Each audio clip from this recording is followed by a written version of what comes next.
Olá pessoal, tudo bem?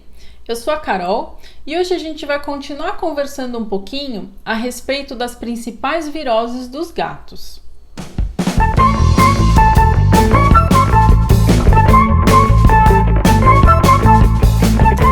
Antes da gente começar a nossa conversa, eu sempre gosto de lembrar você de curtir os nossos vídeos, de compartilhar, marcar os seus amigos e entrar no nosso canal para assistir todo o conteúdo e se inscrever. Não esquece de ativar as notificações, tá legal?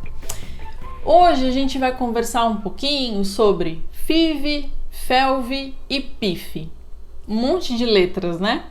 Mas com certeza você já ouviu falar dessas doenças porque elas são muito comuns, elas fazem parte aí do nosso dia a dia. Principalmente quando a gente está falando de filhote, de animal adotado, que vem, né, de abrigo, ou animais que vêm de gatil. Vocês com certeza já foram aconselhados, inclusive por mim, a fazer testes de FIV e FeLV no gatinho. Por que será que a gente precisa tomar esses cuidados, né? O que são realmente essas doenças? Vamos começar falando da FIV. A FIV seria a imunodeficiência felina, mais ou menos como a nossa AIDS. É o mesmo tipo de vírus, então a gente acaba tendo um comportamento semelhante à AIDS humana. Tanto que a gente costuma falar, né, que seria a AIDS felina. Não é o mesmo vírus, tá? Não existe transmissão de gatos para seres humanos e vice-versa. O vírus do felino ele é específico do felino e o humano específico do humano. Mas seria aí uma mesma categoria viral. Então a gente tem as manifestações dessas doenças acontecendo de uma forma muito parecida. Como é que os gatos são contaminados com o vírus da AIDS? Esse vírus ele fica na saliva do animal, né, nas secreções do animal. Então, a principal forma de contaminação seria por mordedura, mas a gente também pode ter transmissão pela cópula e por arranhadura. Um pouco menos comum, mas é possível de acontecer. Se a gente pensar então, certo, se o meu gatinho pode se contaminar com o vírus da AIDS, entrando em contato com uma secreção contaminada, né, de um animal contaminado, a gente precisa lembrar que tem que ter contato direto entre os indivíduos para que essa transmissão aconteça. Então, da mesma forma que a gente conversou um pouquinho lá sobre o complexo respiratório felino, aqui a gente também observa que essa doença vai ser transmitida em grupos. Se eu tiver um agrupamento de gatos, um gatil, uma ONG, né, ou um abrigo, um protetor independente, um acumulador ou uma população que vive, pode ser feral, né? Vive solta aí pela cidade, mas os animais acabam vivendo ali num grupo, a gente pode sim ir transmitindo esse vírus para os indivíduos. Então, o que é o mais importante, né? Isso a gente vai falar para todas as doenças virais. Nós precisamos identificar os indivíduos que possuem esse vírus e nós temos que isolar. Não é uma doença que tem cura, não tem vacina para FIV, né, no momento, então a gente não tem como tratar os gatinhos que possuem esse vírus para que eles sejam curados. O que a gente vai conseguir fazer é trazer qualidade de vida, né? A gente vai deixar esse gato o mais forte possível, né, o mais saudável possível, com menos estresse possível, para que ele tenha aí uma sobrevida um pouco maior. Mas a gente precisa identificar esse animal e isolar, para que a gente consiga aí, né, ao longo do tempo, ir barrando, né, a disseminação desse vírus. Da mesma forma que a gente conversou sobre o complexo respiratório, eu posso ter um gato que possui o vírus da FIV e ele é assintomático. Então, não é olhando para o gatinho que eu vou ter certeza que ele tem ou não determinada infecção viral. Ele pode sim estar com o vírus ali quietinho, né, mantendo a saúde dele, e a gente não sabe que esse vírus está ali dentro desse organismo. Por isso a importância dos testes. Então, quando a gente fala miotestou, não é? Tem muito veterinário que brinca assim. É gatinho, chegou no seu consultório, ou você está pensando aí em comprar, em adotar. Se você não adota esse animalzinho já testado, leve ele num veterinário e faça o teste de FIV e FeLV. Porque a gente não tem como saber se esse animal está contaminado sem fazer o exame. Para a gente ter certeza do vírus, né, sobre a contaminação do vírus do FIV, a gente precisa esperar um pouquinho se a gente estiver falando de filhote, porque o teste ele vai identificar a presença de anticorpos no sangue desse gato, anticorpos contra o vírus específico. Se for um filhotinho muito novo, ele ainda carrega anticorpos da mãe dele. A gente já conversou um pouquinho a respeito disso. Lembra que até lá o 4º mês, principalmente, né, o gatinho tem anticorpos maternos. E a FIV é passada, né, ela é transmitida também da fêmea para os filhotes. Então, se esse gatinho for testado ainda muito novo, a gente pode ter aí uma interferência de anticorpos maternos. Então, a gente costuma conversar de ter um teste mais seguro a partir dos 6 meses de idade. E o conselho, gente, é que a gente tenha o hábito de fazer esses testes mais de uma vez na vida do nosso animalzinho. Principalmente se é aquele gato que tem acesso à rua, que de vez em quando dá uma voltinha. Pode ser que ele chegou para você sem ter nenhum tipo de contaminação, mas tendo contato com outros gatos, ele pode sim se contaminar ao longo da vida. Então nós temos que ter isso como um protocolo, né? Como o check-up do nosso gato. Isso é extremamente importante. Como a gente está falando então da AIDS, né? AIDS felina, o que o gato, quando manifesta sintoma, vai demonstrar para a gente? Ele vai ter uma queda de imunidade.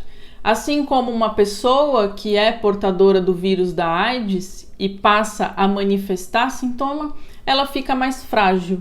O sistema imunológico do nosso gato vai ficar fraco. Então, ele tende, porque ele está sendo atacado pelo vírus, né?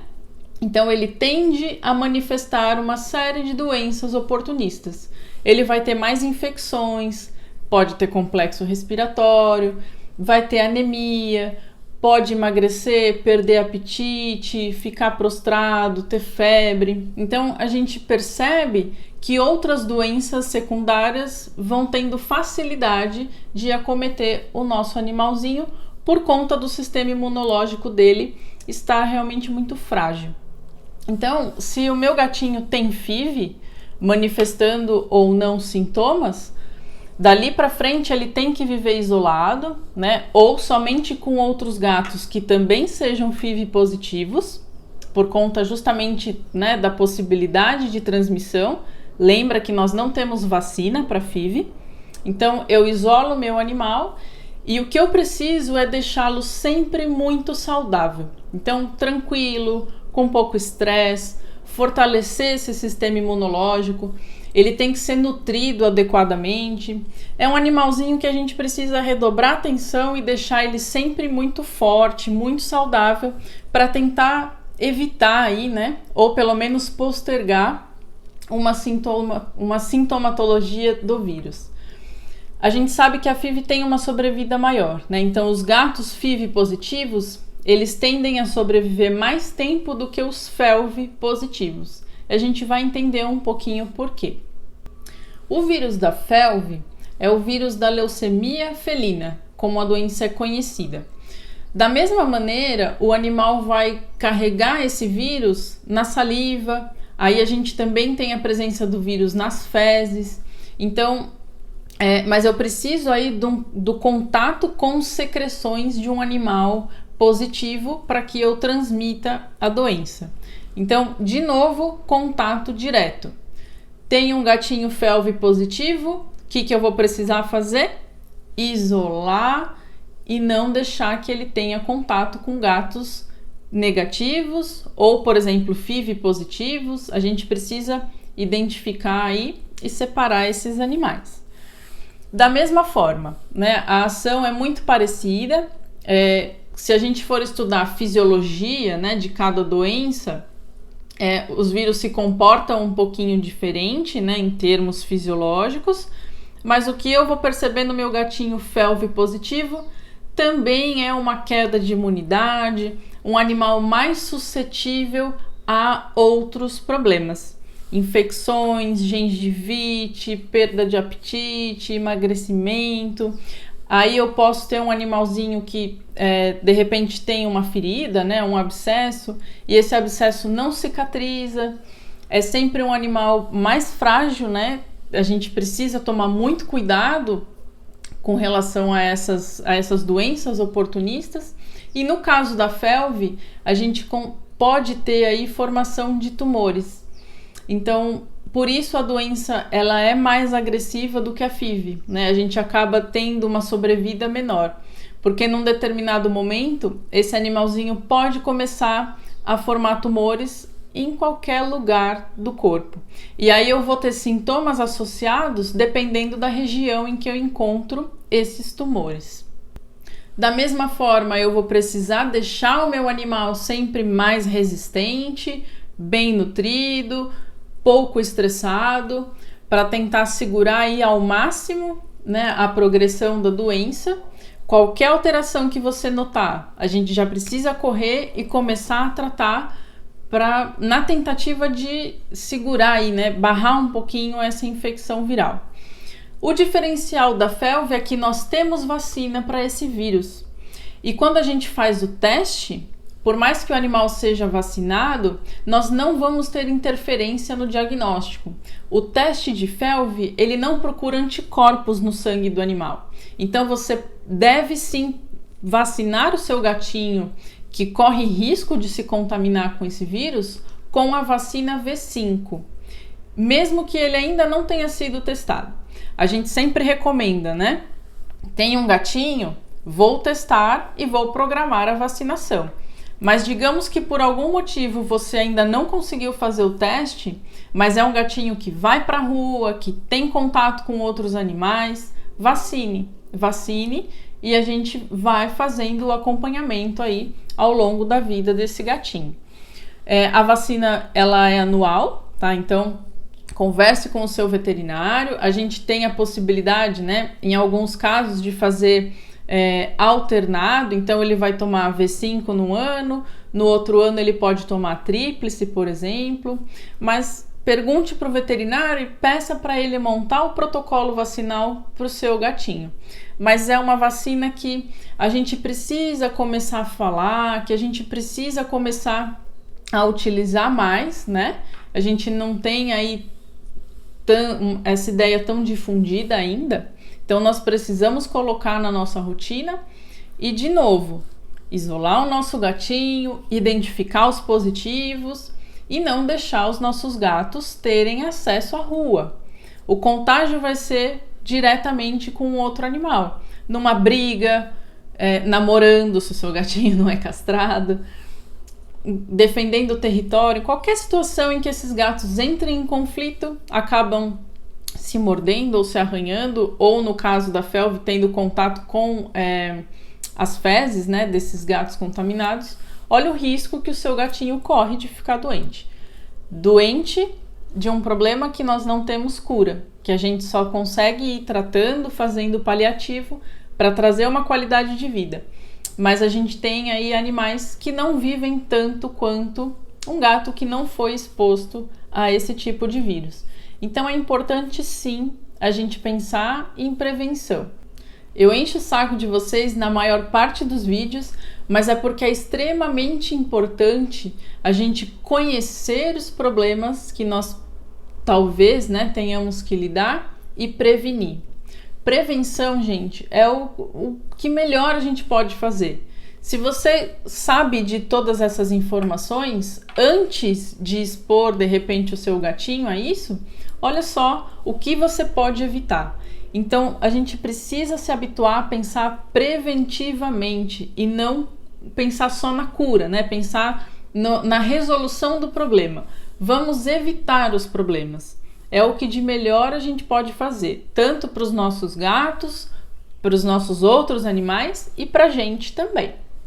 E qual seria a terceira virose, que a gente escuta bastante? É uma doença bem complexa, que a gente tem um prognóstico ruim e geralmente nós falamos aí de animaizinhos muito novos que manifestam esse vírus. É a PIF. Você também, com certeza você já ouviu falar essa sigla. Talvez você não saiba exatamente o que é, mas você já escutou.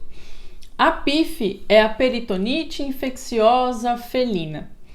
Ao contrário da FIV e da FeLV, né, da AIDS felina, leucemia felina, a PIF não é transmitida entre os gatos. Então, né, como é que acontece essa doença? Existe um vírus chamado coronavírus. Cachorro tem esse vírus, gato tem esse vírus. Ele é extremamente comum. Ele se espalha aí nas populações, nos abrigos, né, nos gatis. É um vírus que traz uma enterite, né, uma diarreia leve. A gente está falando de filhotinho, então lógico que a diarreia no filhote precisa de atenção. A gente tem que sempre acompanhar, né, se esse animalzinho não está desidratado, a nutrição desse paciente. Então é importante, principalmente no filhote. Mas a coronavirose, ela geralmente é autolimitante.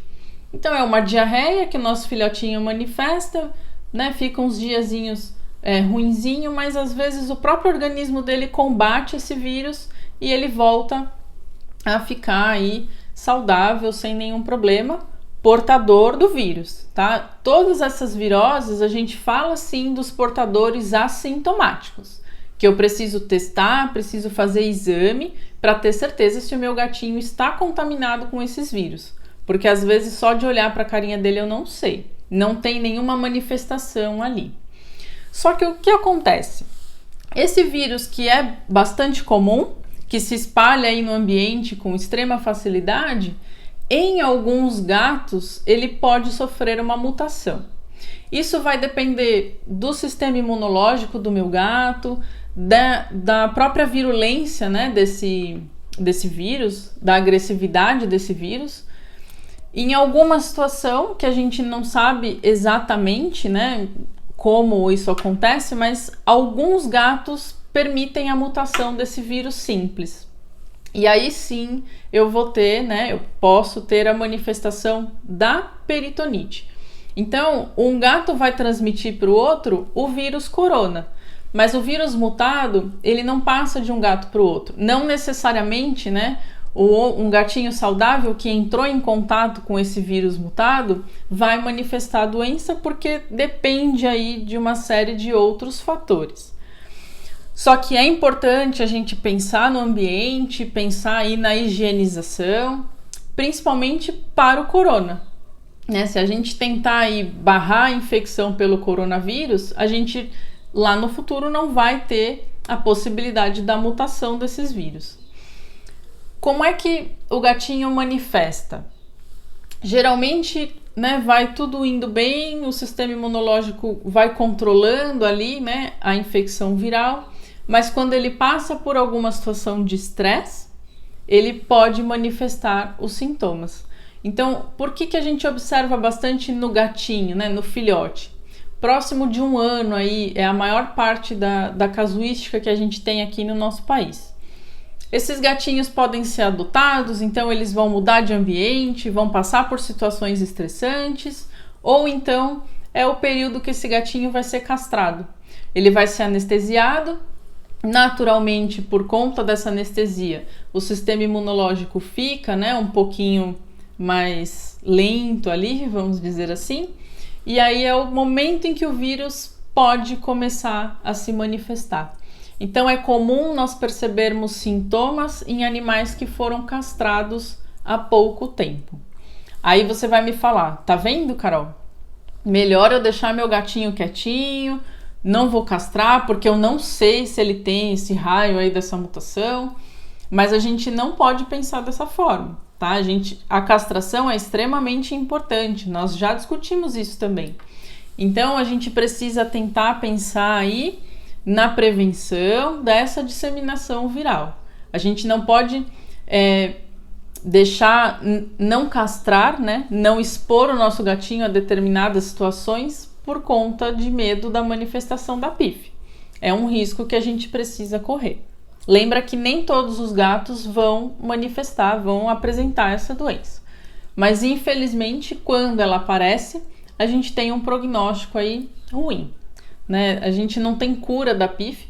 Na verdade, a gente não tem nenhum diagnóstico preciso para essa virose ainda. Temos alguns estudos que são recentes, né, que estão evoluindo aí. Talvez a gente consiga uma forma de diagnóstico segura, né? Mas por enquanto nós não temos um exame que a gente faça e consiga bater o martelo e falar: esse gatinho tem PIF. Nós vamos muito mais por esse histórico que a gente está conversando e pela manifestação dos sintomas. Como é que meu gatinho fica? Basicamente com sintomas de doença viral, sem apetite, emagrecendo rápido, com infecções oportunistas, né? Infecções bacterianas secundárias. No caso da PIF, quando a gente fala do filhotinho, na maior parte das vezes ele apresenta um tipo de PIF que a gente chama de PIF efusiva ou PIF úmida. O que acontece, né? O gatinho ele começa a acumular líquido no tórax. Então eu vou perceber uma respiração ruim, né? Dificuldade em respirar. Quando eu levo meu gatinho no veterinário, ele tem líquido na cavidade, por isso que ele está respirando mal. A gente pode avaliar esse líquido, talvez a gente consiga desconfiar um pouquinho, né? Se é PIF ou não, mas a gente não vai bater o martelo.